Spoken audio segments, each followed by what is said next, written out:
உலகமெங்கும் உள்ள கிறிஸ்தவ பெருமக்களுக்கு வசந்த் தொலைக்காட்சியின் இனிய கிறிஸ்துமஸ் நன்னாள் வாழ்த்துக்கள். இப்போது ஊட்டியின் அடையாளமாகவே விளங்கும் தூய இருதய ஆண்டவரின் ஆலயத்தை பற்றியும் அதன் மகிமைகள் சிறப்புகள் பற்றியும் காண்போம். ஊட்டியின் புகழ்பெற்ற தேவாலயங்களில் ஒன்றுதான் இந்த திரு இருதய ஆண்டவர் ஆலயம். மறை மாவட்ட பேராலயமான திரு இருதய ஆண்டவர் ஆலயம் 108 ஆண்டுகளை கடந்து மறை பரப்பும் பணித்தளமாய் இன்னும் பல நூற்றாண்டுகளை கடந்து நிற்கப் போகும் தலைமுறைகளின் புனித மறையாறு.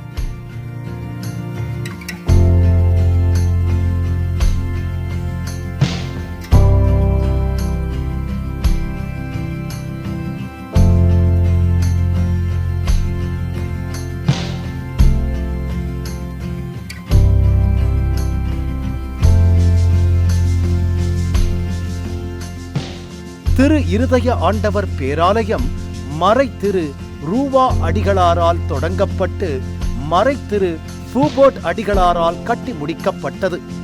1897 ஆண்டு பிப்ரவரி மாதம் 28ஆம் நாள் பர்தோ ஆண்டகையால் புனிதப்படுத்தப்பட்டு திரு இருதய ஆண்டவருக்கு என அர்ப்பணிக்கப்பட்டது.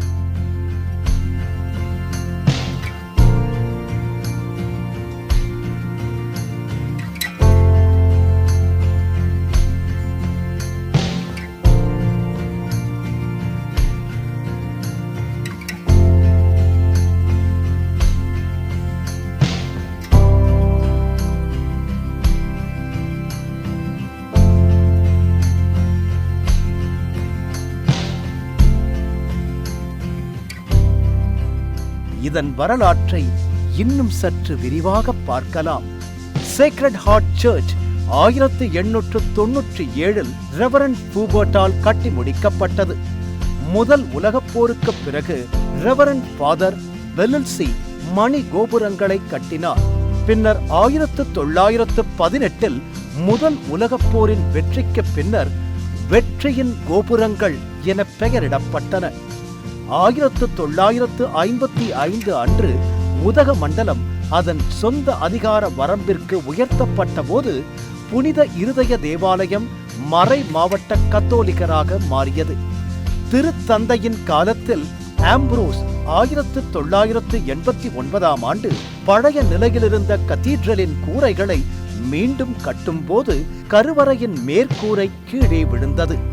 இந்த விபத்து காரணமாக 1989 இத்தேவாலயம் ஒரு பெரிய சீரமைப்பிற்கு உட்பட்டது.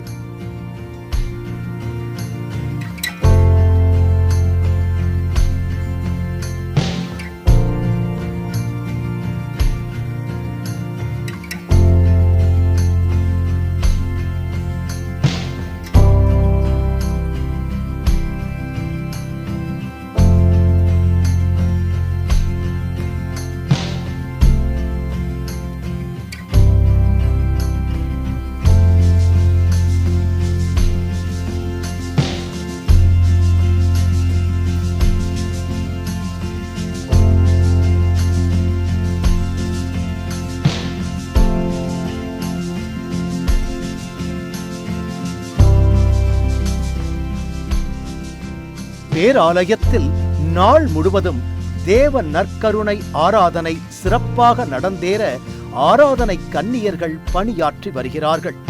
அவர்களுக்கென ஆலய வளாகத்திலேயே ஆராதனை கன்னியர் மடமும் கட்டப்பட்டுள்ளது.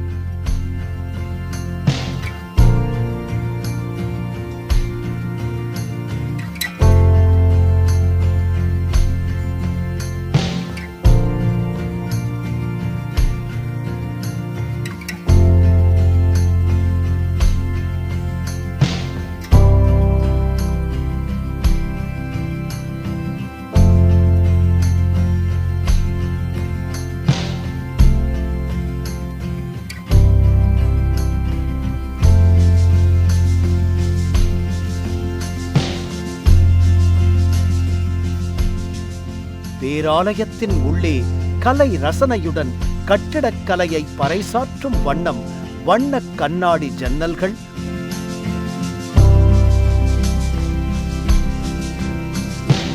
உயர் ரக தேக்கு மரத்திலான ஆசன இருக்கைகள், பரிசுத்த பீடம் என ஆலயத்தின் மூலை முடுக்கெங்கும் ஆன்மீக இறை அதிர்வுகளால் நிரம்பப் பெற்றிருக்கின்றன.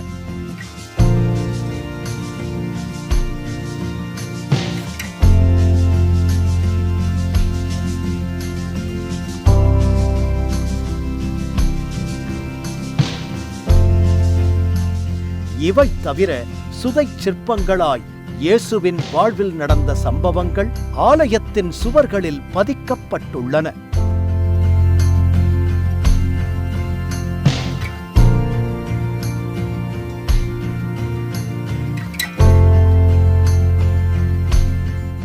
இதோ இருதய ஆண்டவர் திருக்கோவிலின் தேவகுமாரன் கூறுகிறார், நீ கட்டின இக்கோவிலில் எனது பெயர் என்றென்றும் விளங்கும்படி அதை புனிதமாக்கினேன்.